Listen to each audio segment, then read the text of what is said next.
Alors évidemment, laissez-moi deviner, Natacha, je réfléchis, je lève les yeux au ciel. Nicolas Sarkozy au menu de la revue de presse ce matin. Oui, figurez-vous, il y en a un peu dans les journaux. Eh ben, il paraît, ouais. Ah non. Alors c'est même en une de Libération, un Sarkozy, le retour aux affaires. Oh là là, quel jeu de mots. Ouais. C'est à peu près d'ailleurs la tonalité de tous les éditoriaux. Dans l'Union, Gilles Grandpierre écrit: Nicolas Sarkozy, paraît-il, préparait son énième retour en politique. On le voyait partout, à la télé pour parler littérature ou cancer des enfants, au Sénat pour évoquer la révision constitutionnelle de 2008. Et puis voilà qu'il revient, en effet, mais comme lui-même ne s'y attendait pas. Les petits pois, c'est une allusion à ce qu'il avait dit sur les magistrats. Hein. Les petits pois se mangent froid, qu'on voit ici en une de l'Union. Hein. Exactement. Et ça, en effet, ça ne l'aide certainement pas dans ses rapports avec la justice.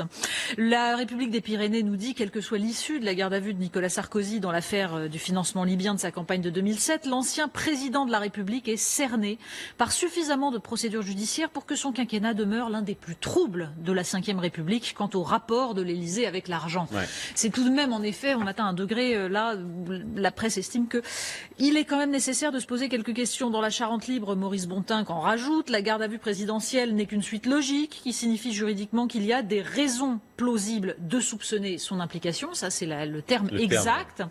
C'est l'une des rares bonnes nouvelles, nous dit Maurice Bontinck. Le journalisme d'investigation et la liberté de la presse ne s'usent que si l'on ne s'en sert pas. Idem pour l'indépendance de la justice. Et dans la Nouvelle République, Denis Domain pousse encore un petit peu le curseur. Jusqu'ici, le feuilleton Bettencourt et la baudruche un peu dégonflée de Big Malion tenaient du vaudeville. Là, le dossier paraît plus sérieux et mieux lesté, avec ses valises de très gros billets, ses intermédiaires crapuleux et ses disparitions suspectes, jusqu'à celle de Kadhafi, dont le fantôme vient aujourd'hui réclamer sa dette. Et puis, nous dit Denis Domain, il y a cette campagne zélée en Libye, et c'est bien tout le problème. En effet, personne ne peut faire abstraction de cela. Dans Sud-Ouest, Yves Arte écrit: derrière l'ombre du financement surgit un soupçon bien plus grave, bien plus terrifiant. Pourquoi brusquement la France de Nicolas Sarkozy décida de prendre la tête d'une intervention internationale et outrepassa sa mission initiale jusqu'à l'élimination du leader libyen? Toutes ces questions, elles se posent d'autant plus que, donc on l'a dit, les intermédiaires douteux ont quand même un taux de survie assez faible. Vous en parliez à l'instant et le Canard enchaîné revient là-dessus. L'enquête passe par les hostos.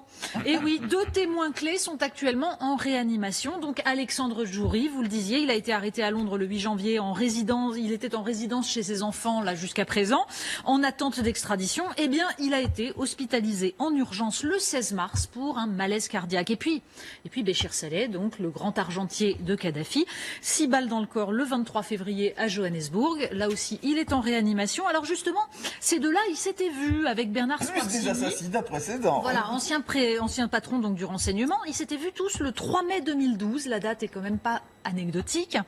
Et là, Béchir Saleh, qui était sous un mandat d'arrêt international, a quand même réussi à fuir la France. Tout ça est quand même très étonnant. Le 3 mai 2012, donc entre les 2 tours de l'élection présidentielle, voilà. Nicolas Sarkozy contre François Hollande. C'est ballot, oui, voilà. C'est vrai que c'est une étonnante coïncidence de calendrier quand même. Il y a beaucoup de choses étonnantes dans ce dossier. On parle beaucoup d'argent ce matin, mais pas que de l'argent de la politique et des campagnes électorales, également un peu l'argent des contribuables, même si souvent les deux se rejoignent, hein, Natacha. Oui. Mais sauf que là, c'est par un autre biais. Hein. C'est vraiment l'argent des contribuables. C'est Le Figaro qui publie donc une interview de Guillaume Chiche. Et oui, Guillaume Chiche, le député La République En Marche, qui veut supprimer le quotient familial. Voilà. Et alors, il parle de créer une protection sociale des familles par la fusion des allocations et du quotient familial, ce qui créerait une enveloppe de 24 milliards. Alors évidemment, dès le premier enfant, on toucherait une allocation, parce que ce qu'il explique, c'est que c'est dès le premier enfant qu'on observe une précarisation des familles.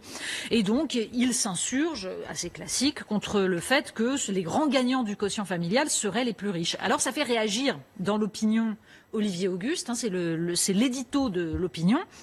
Olivier Auguste qui nous dit: simplification allant de pair avec le prélèvement à la source, le financement d'une hypothétique allocation familiale dès le premier enfant ou un recentrage sur les moins aisés. La majorité pourra bien l'emballer. La suppression du quotient familial qui démange les députés La République En Marche ne serait rien d'autre qu'une hausse de l'impôt sur le revenu. Et hausse massive, nous dit Olivier Auguste, sur l'ère de la justice sociale, ritournelle obsédante du quinquennat précédent. L'effort des classes moyennes supérieures, nous dit l'opinion, en serait donc augmenter. Alors l'opinion ne s'intéresse pas qu'à cet aspect de l'argent des contribuables, puisque sa une, c'est transport, fax, santé, le prix fou de la gratuité. L'opinion parle même de manipulation et nous explique, nous cite cette phrase des économistes, « There is no free lunch ». Ça veut dire que il n'y a pas de déjeuner gratos. Voilà, on ne pas gratis. Mais oui, ça marche pas. Et donc, l'opinion nous explique qu'en fait, il y a surutilisation d'un service quand il est gratuit, ce qui fausse la loi de l'offre et de la demande, et ce qui fait que du coup, les contribuables sont incités à aller plus utiliser ça renchérit le coût. Bon.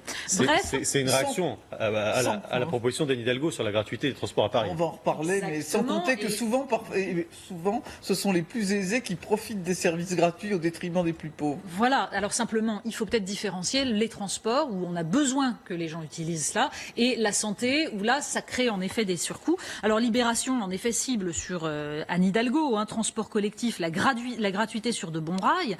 Il paraît que ça aide à la mobilité quand un centre-ville est en déclin, mais ça marche à Dunkerque. Est-ce qu'à Paris, c'est vraiment le même problème? Alors le Figaro attaque évidemment, en difficulté. Anne Hidalgo tente un coup de poker à Paris et le Figaro nous parle de mesures de diversion, voilà. Et surtout, comme c'est étonnant, sans aucune concertation. C'est bizarre, ça lui ressemble pas, dis donc. Allez, 30 secondes pour l'article du jour, Natacha. Bien, je vous en ai parlé hier et les Échos en font leur une, c'est pas anodin. Facebook, l'accusé planétaire. Oui. Mais en fait, l'article très intéressant à lire ce matin, c'est un tout petit article dans Le Monde qui parle du Fukushima du Big Data. Et il rappelle d'abord le 8 mai 1842, déraillement à Meudon du Paris-Versailles, donc toute jeune ligne de train qui vient d'être ouverte. Et il y a eu une centaine de victimes, dont le fameux explorateur Dumont d'Urville, Alfred de Vigny à l'époque. Celui qui a ramené la Vénus de Milo. Mais oui, et Alfred de Vigny parle du sacrifice horrible fait à l'industrie. Mais en fait, ça n'a pas empêché le train d'évoluer, d'être adopté et de s'améliorer sur le plan de la sécurité. Alors qu'il y a d'autres cas, Fukushima par exemple, et bien là, il y a eu une prise de conscience qui va certainement faire refluer le nucléaire. Alors ce qu'il nous dit, c'est que l'accident avec la voiture Uber qui a tué une piétonne, ça relève du premier cas, le train. Et ça veut dire que ça n'empêchera pas cette technologie d'évoluer. En revanche, quand on s'aperçoit pour Facebook que les modèles de réseaux sociaux gratuits reposent sur l'exploitation commerciale des données personnelles, et bien là on s'aperçoit que c'est vicié dès le départ. Natacha Polony tous les matins dans la République LCI à 9h45. Merci beaucoup.